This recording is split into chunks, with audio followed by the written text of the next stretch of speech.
आज हम बात करेंगे important legal news, important legal decisions, चाहे वो जजमेंट्स है सुप्रीम कोर्ट की या कोई वैसे न्यूज़ है या कोई आर्टिकल जिसके बारे में बात करेंगे या कोई इंपॉर्टेंट एक्ट या और उसका सेक्शन, उसके बारे में 1 मई से लेकर 2021 से लेकर 7 मई 2021 में जो न्यूज़पेपर में था उसके बारे में हम बात करेंगे।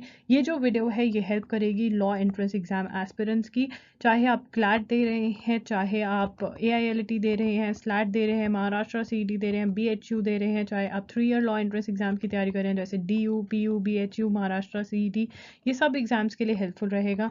Not only that, I have made this video in such a way that law students को भी इससे बहुत ज़्यादा बेनिफिट मिलेगा। उनको जो करंट बर्निंग लीगल टॉपिक्स हैं उनके बारे में पता चलेगा, जिससे कि वो ब्लॉग्स लिख सकते हैं, जिससे कि वो रिसर्च पेपर्स प्लान कर सकते हैं कि हमें किस चीज़ पे लिखना चाहिए, जिससे कि वो ओपिनियन फॉर्मुलेट कर सकते हैं। एंड ऑल्सो जो जजमेंट्स हैं जिनकी मैं बात करूंगी, आपको फ्री PDF कॉपी जो ओरिजिनल जजमेंट है उसकी आपको www.lawgiri.com मतलब हमारी वेबसाइट पे मिलेगी बिल्कुल फ्री। तो एज अ लॉ स्टूडेंट आप पढ़ सकते हैं, इवन एज अ लॉयर, जो कि मैं हमेशा कहती हूँ you should be aware about कि as a lawyer, as a law student की क्या चल रहा है न्यूज़ के अंदर, कौन सी जजमेंट्स आई हैं, हम वो सारा डिस्कस करेंगे इस वीडियो के अंदर। मेजर जो मैं डिस्कस करने वाली हूँ, नंबर 1 वो आपका है मराठा रिजर्वेशन जो अबॉलिश हो गई है, वो उसके बारे में बात करेंगे हम, ठीक है। उसके बाद हम सोशल सिक्योरिटी एक्ट के बारे में बात करेंगे, ठीक है। उसके बाद हम बात करेंगे सेडिशन के बारे में, रिसेंटली न्यूज़ में था, उसके बारे में बात करेंगे, ठीक है। इलेक्शन कमीशन ने को जब मद्रास हाई कोर्ट ने मर्डरर कहा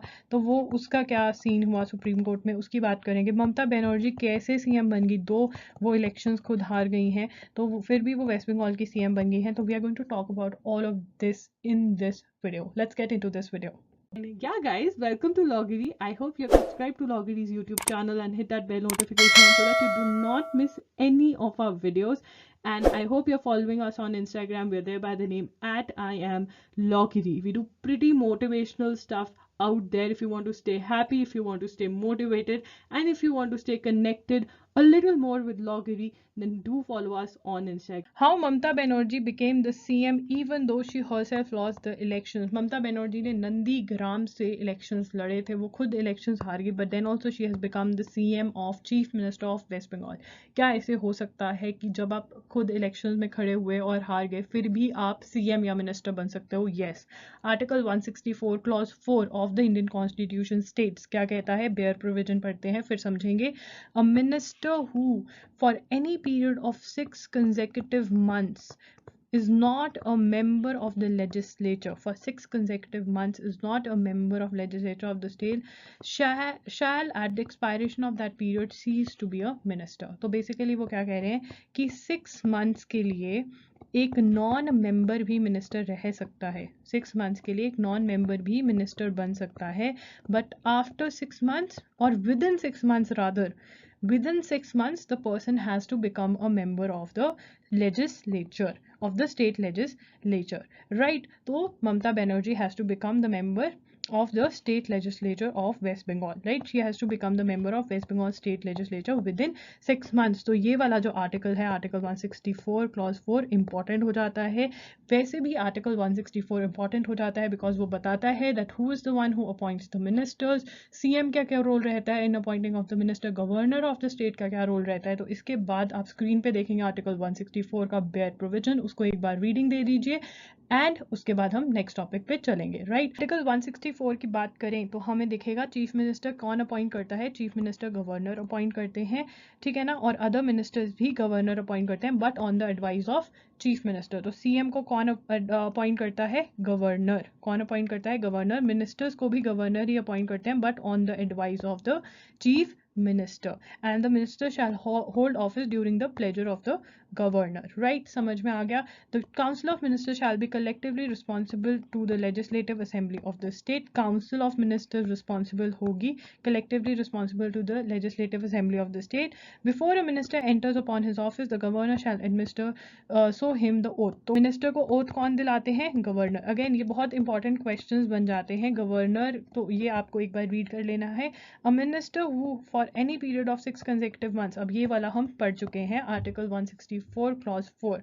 तो हमें याद रखना है कि कौन अपॉइंट करता है, चीफ मिनिस्टर, मिनिस्टर को गवर्नर अपॉइंट करता है चीफ मिनिस्टर को, और मिनिस्टर को अपॉइंट करता है governor but on the advice of the chief minister, right.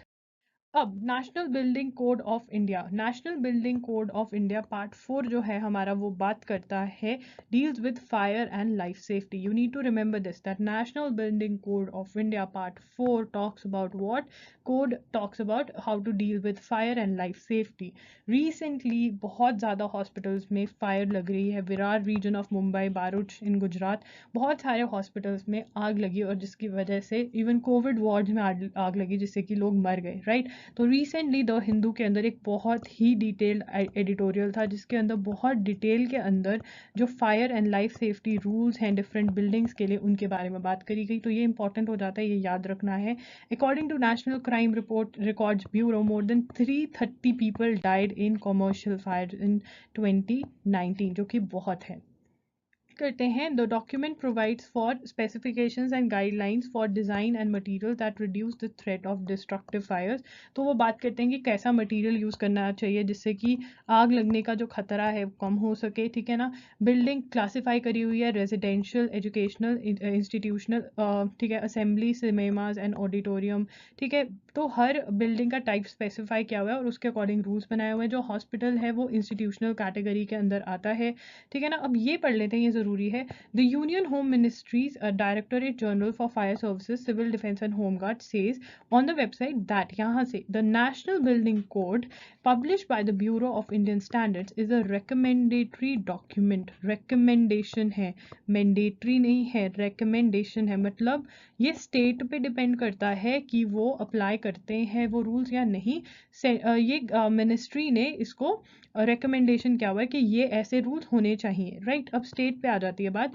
And states have been asked to incorporate it into their local building bylaws, making the recommendation a mandatory requirement. तो क्या है कि state, जो state governments हैं हमारी, उनके ऊपर छोड़ दिया गया है कि वो ये ज़रूरी बनाते हैं, मैंडेटरी बनाते हैं या नहीं बनाते, ठीक है ना. तो फायर जो है वो स्टेट सब्जेक्ट है, ठीक है ना. तो ये सारा है, आप पढ़ सकते हैं अगर आप चाहते हैं, बट आपको ये पता होना चाहिए कि पार्ट 4 जो है वो डील करता है फायर से, नेशनल बिल्डिंग कोड का, राइट. अब सेडिशन की बात करते हैं. रिसेंटली सेडिशन जो था न्यूज़ के अंदर था, हम वर्ड समझेंगे उसके बाद हम देखेंगे कि क्या केस में हुआ. Section 124A of the Indian Penal Code हमें याद रखना चाहिए, इंपॉर्टेंट है. Section 124 of Indian Penal Code IPC क्या डिफाइन करता है, वर्ड सेडिशन को डिफाइन करता है. और वर्ड सेडिशन क्या कहता है, sedition whoever by words either spoken or written or by signs or visual representation or otherwise brings or attempts to bring into hatred. brings or attempts to bring लेकर आता है या इवन attempt या भी करता है या लेकर आता है, hatred or contempt or excites or attempts to excite disaffection towards the government in power, government established by law in India, government in power, shall be punished with imprisonment for life. ये हमें punishment पता चल गई, punishment, ठीक है.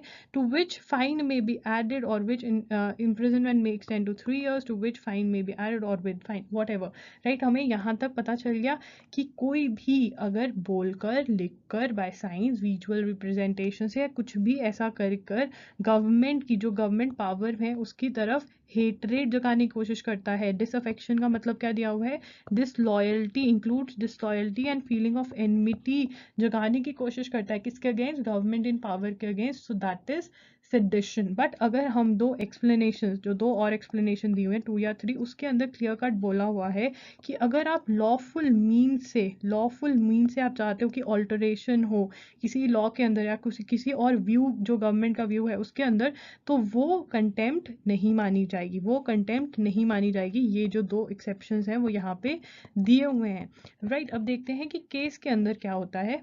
Recently sedition news में था because कुछ जर्नलिस्ट ने सेडिशन को चैलेंज कर दिया. द वर्ड सेडिशन जो है that has been defined under section 124A of IPC. Again this is very important, please make a note of it.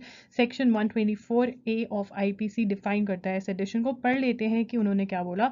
The writ petition prays for an appropriate writ or order or direction declaring section 124 of Indian Penal Code to be unconstitutional unconstitutional and void. उन्होंने क्या pray किया कि sedition को, जो sedition है उसको unconstitutional and void declare कर देना चाहिए। क्या डिक्लेयर कर देना चाहिए? Unconstitutional and void, right. और पढ़ते हैं, the petitioner said they were charged with sedition for questioning the state government and the centre and for comments and cartoons shared on social media platforms. तो sedition की जो definition है, जो हम समझ चुके हैं, उसके अंदर क्या कहा गया है कि हेट्रेड, एनिमिटी, अगर लोगों के बीच में हेट्रेड जगाने की कोशिश करी जा रही है, एनिमिटी जो जगाने की कोशिश करी जा रही है अगेंस्ट द गवर्नमेंट जो पावर में है, तब सेडिशन होगा। बट पिटिशनर्स ने क्या कहा? जिन्होंने, पिटिशनर्स कौन होते हैं? जिन्होंने केस फाइल किया, people who have file the case, people who have file the case. ये बातें पता होनी बहुत जरूरी है कि पिटिशनर कौन होता है, रिस्पोंडेंट, ठीक है, who have file the case. तो जिन्होंने केस फाइल किया है उन्होंने क्या कहा है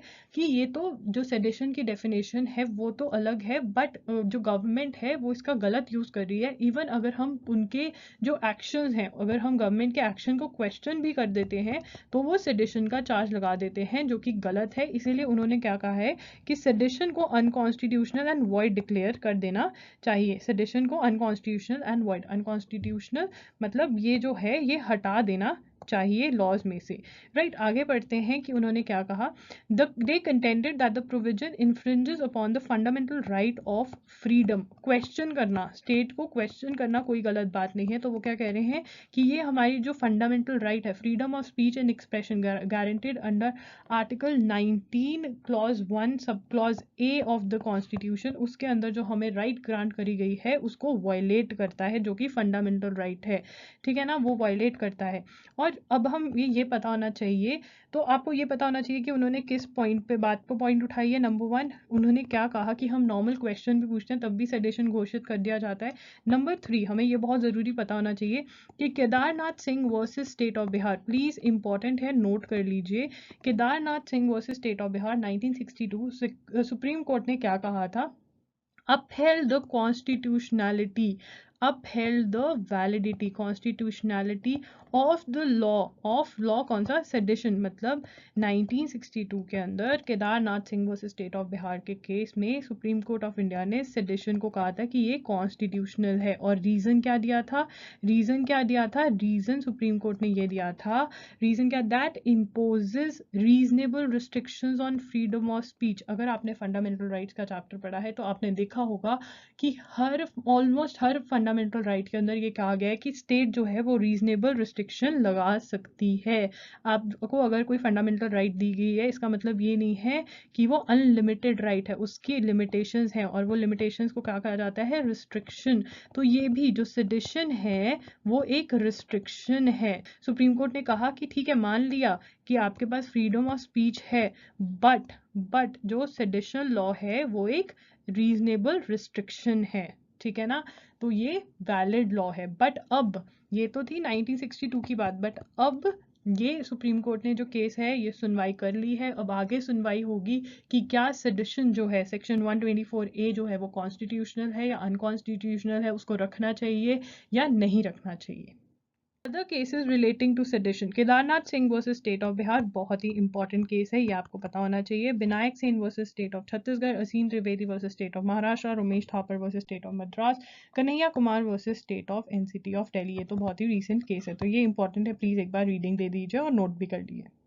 आदर पूनावाला सीक्स Z+ सिक्योरिटी, तो हमें पता होना चाहिए आदर पूनावाला कौन है। आदर Poonawalla is the CEO of serum institute of India, जिसने कोविशील्ड, इंडिया के अंदर जो कोविशील्ड बना रहे हैं वैक्सीन, कोविड की वैक्सीन, उनके CEO हैं। सीरम इंस्टीट्यूट ऑफ इंडिया बना रहा है, एस्ट्राजेन के साथ पार्टनरशिप की है, ठीक है ना। तो वो Z+ सिक्योरिटी की डिमांड कर रहे हैं बॉम्बे हाई कोर्ट से, as he is allegedly facing threats from chief ministers and businessmen over the supply of Covishield vaccine against COVID-19। उनको थ्रेट्स मिल रहे हैं, लोग उनको कॉल कर करके डरा रहे हैं कि हमें दो वैक्सीन, हमें दो। तो he has filed a petition that he and he is seeking Z+ security. तो याद रखना कि आदर पूनावाला कौन है? CEO of Serum Institute of India. Election commission को मद्रास हाई कोर्ट ने कहा कि वन ऑफ द जजेस सेड दैट आप मर्डरर हैं, तो वो देखते हैं कि क्या हुआ background. The Madras high court जजेस had said that the poll body officials मतलब election commission should be charged with murder for allowing rallies and mass gatherings during the Tamil Nadu Assembly elections. ठीक है ना. The judges had remarked that the EC was solely responsible for the COVID surge. मतलब election commission is solely responsible for COVID surge. ठीक है ना. तो ये कोई केस सुन रहे थे, उसमें कहा गया ECI approached the High Court to take back its words and restrain the media from reporting the comments as FIRs for murder were registered against the poll body officials. तो जो इलेक्शन कमिश्नर ऑफ इंडिया है वो high court Madras high court को approach करते हैं कि आपको अपने वर्ड्स वापस लेने चाहिए, आपको रिस्ट्रेन करना चाहिए मीडिया को from publishing these words because उनके अगेंस्ट मर्डर की FIR फाइल हो रही है. मतलब Madras high court did not agree, they said they won't. उसके बाद जो इलेक्शन कमीशन है वो सुप्रीम कोर्ट में जाता है और सुप्रीम कोर्ट क्या कहती है, तो डिफरेंट चीज़ें बोली हैं, हम देख लेते हैं. सबसे पहले सुप्रीम कोर्ट कहती है real time reportage of court proceedings including the oral exchanges in the court room between जजेस and lawyers is part of the right to freedom of speech. हमें पता है freedom of press is part of freedom of speech, fundamental right के अंदर included है. Social media forums which provide real time updates to a much wider audience. ठीक है ना. जो वेबसाइट्स हैं जितनी भी हैं, जो सोशल मीडिया प्लेटफॉर्म्स हैं, चाहे वो इंस्टाग्राम पे है, चाहे वो फेसबुक पे है, किसी भी सोशल मीडिया प्लेटफॉर्म पे वो कह रहे हैं कि जो रियल टाइम अपडेट्स प्रोवाइड कर रहे हैं मच वाइडर ऑडियंस को, बहुत सारे लोगों को, this is an extension of the freedom of speech and expression that the media possesses. Freedom of speech and expression के अंदर जो आती है ये. ठीक है ना. उसके बाद वी मस्ट एम्फसाइज, और फिर उन्होंने जजेस को भी बोला we must emphasise the need for जजेस to exercise caution in off the cuff remarks in open court which may be susceptible to misinterpretation. Language both on the bench and in judgments must comport and judicial propriety. Language is an important instrument of a judicial process which is sensitive to constitutional values. तो उन्होंने ये भी बोला कि media को हम रोक नहीं सकते, बट उन्होंने ये भी कहा कि जजेस को भी ध्यान से अपने वर्ड्स यूज करने चाहिए. राइट. कोर्ट ने ये भी बोला, सुप्रीम कोर्ट ने, कि except child sexual abuse and marital issues the phenomena of free press should extend to court proceedings. मतलब चाइल्ड सेक्सुअल अब्यूज के मैटर्स में और मैरिटल इश्यूज के अंदर जो प्रिवेसी है वो रखनी चाहिए, बाकी सभी केसेस में नहीं. राइट. इवन रेप विक्टिम्स के उसमें भी प्रिवेसी रखी जाती है. राइट. उनका नाम नहीं बता सकते, उनका नाम नहीं पब्लिश कर सकते. Right. Gujarat High Court is the first to introduce live streaming of its proceedings in a bit to enhance public participation and transparency. YouTube पे वो लाइव स्ट्रीमिंग कर रहे हैं. ठीक है. प्रोसीडिंग्स की ये अभी इनिशिएट किया गया है, अभी वो देख रहे हैं कि चलता है या नहीं, यूजफुल है या नहीं, but we need to remember that Gujarat High Court is the first one to do so. So this is important. Right. Section 142 of Social Security 2020 has been notified by Ministry of Labour and Employment covering applicability of Aadhaar. It enables Ministry of Labour and Employment to collect Aadhaar details for the database of beneficiaries under various social security schemes. तो जो beneficiaries हैं social security schemes के, उनका आधार वो details वो collect कर सकते हैं. The portal is aimed at collection of data for unorganized workers including migrant workers for the purpose of giving benefits of various schemes of the government. ठीक है ना. रिटायरमेंट बेनिफिट्स, डेथ हो जाती है उसके केस में बेनिफिट, तो ऐसी social security schemes. And interstate migrant worker can register himself on the portal on the basis of submission of Aadhaar alone. ठीक है ना. Social security code has been notified only for collection of data of workers including migrant workers. No benefit will be denied to workers for want of Aadhaar. तो social security code क्यों लेकर आया गया है? Collection of data के लिए. ठीक. To collect the data. Right. So that उनको जो सोशल सिक्योरिटी स्कीम्स हैं वो पहुंचाई जा सकें. ठीक है. नो बेनिफिट, अगर वो आधार नहीं है, ठीक है ना, तो ये नहीं होगा कि उनको बेनिफिट नहीं मिलेगा, बट हाँ उनको अलाउ कर दिया गया है डिटेल्स कलेक्ट करने के लिए. तो section 142 it says that Aadhaar details are compulsory for an employer or unorganized person or any other person to get benefits of government schemes. तो 142 सोशल सिक्योरिटी कोड का क्या कहता है कि आधार डिटेल्स कंपलसरी हैं. ठीक है ना, फॉर एम्प्लॉय और अनऑर्गेनाइज पर्सन को गवर्नमेंट स्कीम का बेनिफिट लेने के लिए, ठीक है ना। Benefits can be in kind of cash for medical sickness, availing services of career centre, maternity benefits, receiving payment as insured person, ऐसा कुछ भी, right. The code on social security 2020, ये क्या है? An act to amend and consolidate the laws relating to social security with the goal to extend social security to all employees and workers either in the organized or unorganized sections or any other sectors, ठीक है ना। Social security code है कि loss को consolidate किया जाए और social security की जो स्कीम्स है वो सबको प्रोवाइड करी जाए। The code has 9 regulations relating to social security, retirement and employment benefit. हम डिस्कस करेंगे मराठा रिजर्वेशन पे जो सुप्रीम कोर्ट की जजमेंट आई है उसके बारे में। तो बैकग्राउंड देख लेते हैं। देखिए, अगस्त 2016 में Marathas under the banner of Maratha Kranti Morcha came together to protest the rape and killing of a 15-year-old girl. तो मराठा क्रांति मोर्चा के नीचे आए, ठीक है ना, और इन्होंने 10 पॉइंट चार्टर सबमिट किया जिसके अंदर obviously justice for the girl जिसका रेप हुआ था, प्लस इन्होंने मराठास के लिए रिजर्वेशन मांगी। और इनका नारा क्या था, स्लोगन क्या था?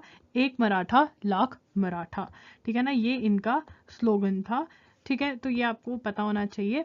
नेक्स्ट है जून 2017 में एमजी गायकवाड़ कमीशन बिठाया गया क्योंकि मराठास के अंदर बहुत ज़्यादा अनरेस्ट था, तो सरकार ने कहा कि ओके फाइन, एक कमीशन बिठाया जाए, सेटअप और 11 member commission headed by retired justice N G Gaikwad, कि वो देखें कि क्या इनको रिजर्वेशन देनी चाहिए या नहीं देनी चाहिए। कमीशन ने submitted a report स्टेटिंग Maratha should be given reservation under socially and educationally backward class, ठीक है ना। तो इसके अंदर उन्होंने कहा कि रिजर्वेशन दे देनी चाहिए, तो रिजर्वेशन दे दी गई। 2018 में मराठा असेंबली ने बिल पास किया जिसके अंदर 16% रिजर्वेशन दी गई मराठा कम्युनिटी को। बॉम्बे हाई कोर्ट में ये चैलेंज हुआ तो उन्होंने रिजर्वेशन अपहोल्ड कर दी। उन्होंने कहा कि रिजर्वेशन तो ठीक है बट जो परसेंटेज है वो कम कर दी। कैसे परसेंटेज कम करी? 16% को 12% कर दिया एजुकेशन में और 13% जॉब्स के अंदर, राइट। अगेन इंपॉर्टेंट पॉइंट है, ठीक है। तो ये रिड्यूस कर दिया गया था। प्रॉब्लम क्या आ रही थी कि ये रिड्यूस तो कर दिया गया था बट फिर भी ये जो रिजर्वेशन थी बाकी सारी रिजर्वेशंस के साथ जो बैकवर्ड क्लास की और भी रिजर्वेशंस हैं वो 50% से ऊपर जा रहा था, 50% प्लस जा रही थी, मतलब सारी की सारी रिजर्वेशन, ठीक है ना। तो 2020 सुप्रीम कोर्ट ने स्टे कर दी रिजर्वेशन और कहा कि जो ये केस है ये लार्जर बेंच को, कॉन्स्टिट्यूशनल बेंच को रेफर कर दिया कि आप देखें कि क्या ये रिजर्वेशन ठीक है या नहीं। मई 2021 के अंदर सुप्रीम कोर्ट ने रिजर्वेशन खत्म कर दी, quash the reservation and held as follow. Supreme court ने क्या कहा? सुप्रीम कोर्ट ने कहा सबसे पहले हमें पता होना चाहिए कि किन जजेस ने ये जजमेंट दी। Justice Ashok Bhushan, justice Abdul Nazeer, justice Nageswara Rao, justice Hemant Gupta, justice Ravindra Bhat, ठीक है ना। बहुत इंपॉर्टेंट है क्योंकि बहुत बार एग्जाम में आता है। Next is the bench unanimously agreed on 3 of the issues while the verdict was split 3:2। 6 issues थे टोटल, 3 इश्यूज पे वो अग्री करे और बाकी 3 इश्यूज पे स्प्लिट हुआ, मतलब 3 एक साइड थे और 2 एक साइड थे, राइट। क्यों किया? सुप्रीम कोर्ट ने क्या रीजन दिया? सबसे पहला रीजन दिया कि जो मराठा रिजर्वेशन है of 12% and 13% has increase the overall reservation ceiling to 64% and 65%। 50% plus में रिजर्वेशन चली गई है, ठीक है ना, सारी रिजर्वेशन ओवरऑल मिलाकर, ठीक है ना। तो क्यों 50% प्लस क्या जा नहीं सकती? इंदिरा साहनी की जो जजमेंट थी 1992 में सुप्रीम कोर्ट ने कहा था had categorically held, specifically held that 50% shall be the rule, मतलब 50% के ऊपर आप रिजर्वेशन नहीं लेकर जाओगे, ये रूल है। Only extraordinary, exceptional and extraordinary situation में अगर कोई ग्रुप है आप उसको इंक्लूड कर सकते हो अगर बहुत ही एक्स्ट्राऑर्डिनरी सिचुएशन है, ठीक है ना। और 81st अमेंडमेंट 2000 के अंदर जो क्लॉज 4B ऐड किया गया आर्टिकल 16 उसके अंदर भी कहीं ना कहीं क्लियरली मेंशन करा गया कि 50% इज नाउ द रूल, ठीक है। It has received constitutional recognition कि 50% से प्लस में रिजर्वेशन नहीं जाएगी। तो पहला रीज़न ये था। Reservation reaching the 50% limit will create a society based on caste rule. अब a separate reservation for Maratha community violates article 14 right to equality and 21, ये भी कहा, ठीक है ना। तो पहला रीजन 50% प्लस का रिजर्वेशन था, इंदिरा साहनी के केस में कहा गया, 81st अमेंडमेंट 2000 में कहा गया कि 50% प्लस नहीं लेकर जाओगे और ये कहीं ना कहीं वायलेट करता है आर्टिकल 14 और 21 को। Will only be single list of socially and educationally backward class with respect to each state and union territory notified by the President of India. Single list बनेगी state और union territory notified by the President of India, and that states can only make recommendations for inclusion or exclusion with any subsequent change to be made only by the Parliament. तो state के बाद जो state governments हैं वो अब सिर्फ क्या कर सकती हैं, सिर्फ रिकमेंड कर सकती हैं कि इस कम्युनिटी को, इस ग्रुप को socially and educationally backward class के अंदर कंसिडर किया जाए, बट अल्टीमेटली ये क्या है, पार्लियामेंट डिसीजन ले सकती है और प्रेसिडेंट इसको नोटिफाई करेंगे, right. The bench unanimously upheld the constitutional, और यही कहा गया है 102nd कॉन्स्टिट्यूशनल अमेंडमेंट के अंदर, ठीक है ना, upheld 102nd constitutional amendment but differed on the question whether it affected the power of states to identify SEBCs, right. तो ये इसके ऊपर डिफरेंस हो गया, जो हम कह रहे थे 3:2 का था, तो इसी के ऊपर कहा, बट वो अग्री कर गए, इस पर्टिकुलर पॉइंट पे अग्री कर गए कि हाँ 102nd कॉन्स्टिट्यूशनल अमेंडमेंट वैलिड है, बट इस चीज़ पे नहीं अग्री करे कि क्या ये अफेक्ट करता है पावर ऑफ स्टेट को या नहीं, to identify socially and educationally backward classes. तो अब किसके पास पावर है, पार्लियामेंट के पास पावर है, राइट। 102nd कॉन्स्टिट्यूशनल अमेंडमेंट क्या है, ये 2018 में इफेक्ट में आई, ठीक है। इसने इंसर्ट किया article 338B and 342A Indian constitution के अंदर, इंपॉर्टेंट है, राइट। आर्टिकल 338 क्या करता है, वो structure, duties and powers of national Commission for Backward classes की बात करता है। क्या करता है, national Commission for Backward classes की बात करता है कि स्ट्रक्चर क्या रहेगा, ड्यूटीज क्या रहेंगे, कितने मेंबर्स हैं, क्या उनकी पावर है, क्या वो कर सकते हैं, क्या नहीं कर सकते।